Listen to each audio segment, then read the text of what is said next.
আপনারা দেখছেন NN news 24। Chandrima ভট্টাচার্যের মনোনয়ন পেশ। আজ ব্যারাকপুর প্রশাসনিক ভবনে নিজের মনোনয়নপত্র পেশ করেন উত্তর দমদম বিধানসভার তৃণমূল কংগ্রেস প্রার্থী চন্দ্রিমা ভট্টাচার্য। ছিলেন উত্তর দমদম পুরসভার পুরপ্রধান বিধান বিশ্বাস, নব ব্যারাকপুর পুরসভার পুরপ্রধান প্রবীর সাহা সহ অন্যান্যরা। মনোনয়ন পর্ব শেষ করার পর সাংবাদিকদের মুখোমুখি হয়ে তৃণমূল প্রার্থী বলেন, মমতা বন্দ্যোপাধ্যায় ফের আমার ওপর ভরসা রাখায় আমি তাদের কাছে কৃতজ্ঞ।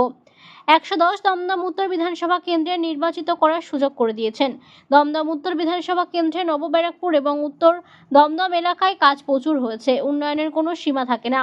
আরও সময়ের সঙ্গে তাল মিলিয়ে যা করার সেগুলো করব। আগামী 4 মে বাংলার মানুষ আবার চতুর্থবারের জন্য মুখ্যমন্ত্রী হিসেবে মমতা বন্দ্যোপাধ্যায়কেই বেছে নেবে। মনোনয়ন পর্ব ঘিরে প্রশাসনিক ভবন চত্বরে ছিল কড়া নিরাপত্তা ব্যবস্থা। আর সেই নিয়ে চন্দ্রিমা ভট্টাচার্য বলেন যে এই সম্পূর্ণ নির্বাচন কমিশনের ব্যাপারে এই বিষয়ে আমরা কিছু বলতে পারবো না। ওদের সংখ্যা 50-এরও নিচে নামবে। নির্জন নন্দের রিপোর্ট, এনএন নিউজ 24।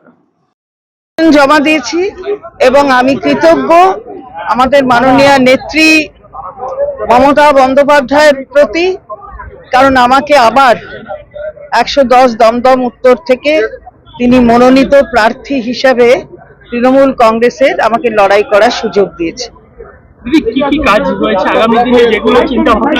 সে কাজের কথা কাজের সময় বলবো। আজকে মনোনয়ন হয়ে গেছে, মনোনয়ন কাজ প্রচুর হয়েছে এবং কাজের অবশ্যই উন্নয়নের সীমা থাকে না।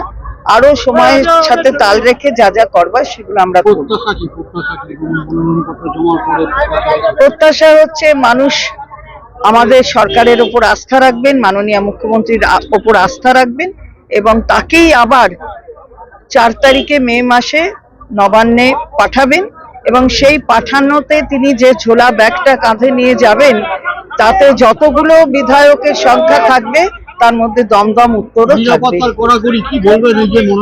নিরাপত্তা করেছে এখন সবটাই ইলেকশন কমিশনের ওপর। আপনাদের দেখেছি অবশ্যই বাড়বে, এই বিষয়ে কোনো সন্দেহ নেই। যা বলেছে আমাদের দলের পক্ষ থেকে আমরাও বারবার বলেছি 50-এরও নিচে ওদের চলে যাবে।